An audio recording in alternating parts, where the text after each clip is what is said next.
कामयाबी का असली राज क्या है? हजरत मौलाना सज्जाद नोमानी साहब दामत बरकातुहुम ने इस बयान क्लिप के अंदर बताया है कि कामयाबी का असली राज क्या है, और कई मिसालें देकर इस बयान के अंदर हमें समझाया कि असली कामयाबी किसे कहते हैं। मेरे दोस्तों, आप हजरात इस बयान क्लिप को मुकम्मल सुनिए, इंशाअल्लाह बहुत फायदा होगा। एक फितरी बात पहले तो ये जहन में रखिए, इंसानी दुनिया में जो भी खुशियाँ, तरक्कियाँ, बहारें आती हैं, कामयाबियाँ मिलती हैं एक फ़र्द को, एक घराने को, एक उम्मत या माशरे या सोसाइटी को।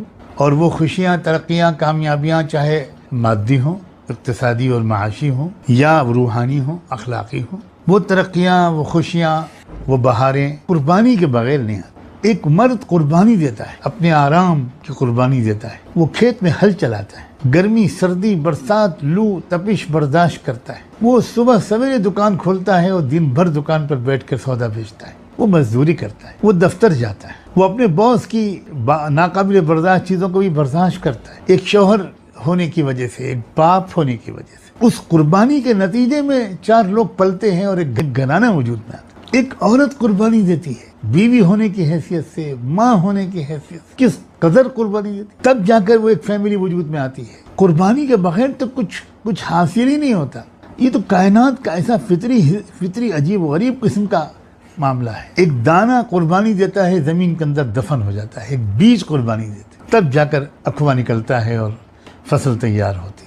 इस दुनिया की जो जिंदगी है, जो इसकी रौनक है, जो इसकी बहार है, जो इसकी तरक्की है, उसका सारा दारो मदार मिटा देने पर है। वजूद को मिटा देना, कुर्बान कर देना।